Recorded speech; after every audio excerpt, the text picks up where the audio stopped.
बहुत समय पहले की बात है। एक छोटे से गांव में एक बड़े ही सुंदर और भव्य महल में एक बहुत ही समझदार और ईमानदार महाराज रहते थे। महाराज ने अपने प्रजा की सेवा बहुत प्यार और दिल से करते थे।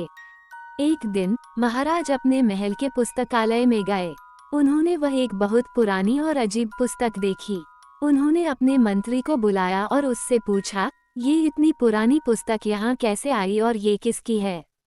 मंत्री ने उत्तर दिया, महाराज, ये तो एक बहुत पुरानी पुस्तक दिखाई देती है, लगता है ये बहुत खास पुस्तक है। महाराज ने तुरंत उसे खोलकर पढ़ने का निर्णय किया।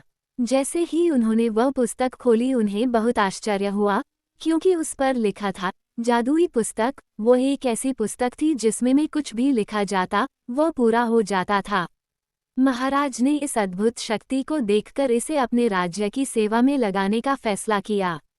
उन्होंने इस पुस्तक को अपने सबसे विशेष कार्यों को करने में शामिल किया और प्रजा की भलाई के लिए इसका इस्तेमाल करने का आदेश दिया। जल्द ही यह अद्भुत पुस्तक लोगों का ध्यान और आकर्षण का केंद्र बन गई। एक दिन गांव के एक गरीब लड़के रामू ने महाराज से इस पुस्तक को देने की विनती की और महाराज को बताया कि वो पुस्तक उसके दादाजी की है जिसे उन्होंने अपनी सिद्धियों से हासिल किया था। उसने महाराज को एक पत्र भी दिखाया जिसमें इस बात का प्रमाण था कि वो पुस्तक उसके दादाजी की है। महाराज ने रामू को वह जादुई पुस्तक दे दी और कहा, ध्यान से इसका इस्तेमाल करना, जो भी आप लिखेंगे वह सच हो जाएगा। रामू ने पुस्तक का प्रयोग करने का निर्णय किया। उसने अपनी मनोकामनाओं को पूरा करने की कोशिश की और पुस्तक में लिखा, मेरे लिए सबसे सुंदर और भव्य घर बनाने का सपना है। अचानक उसके सामने एक भव्य घर बन गया।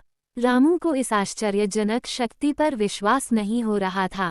वो उसे और भी कामों में इस्तेमाल करने का निर्णय लिया। उसने सोचा, मैं इस जादुई पुस्तक का इस्तेमाल लोगों की भलाई के लिए करूंगा। एक दिन गांव में भयानक डाकुओं का हमला हुआ। वे महाराज के महल पर हमला करने आ रहे थे। महाराज के अलावा रामू भी महल में था और भी बहुत से सेवक, बच्चे और बूढ़े थे। रामू ने भयानक हमले से बचाव के लिए तत्परता से पुस्तक में लिखा, हम सबकी सुरक्षा के लिए तत्परता से समस्या का हल निकालो। और पुस्तक ने तत्परता से हमले का समाधान कर दिया। महाराज ने इस अद्भुत घटना को देखकर रामू को सम्मानित किया और उसे अपने सबसे विशेष सलाहकार बनाया, क्योंकि उसने अपनी समझदारी का प्रदर्शन किया और जुड़ी हुई पुस्तक का सही इस्तेमाल किया।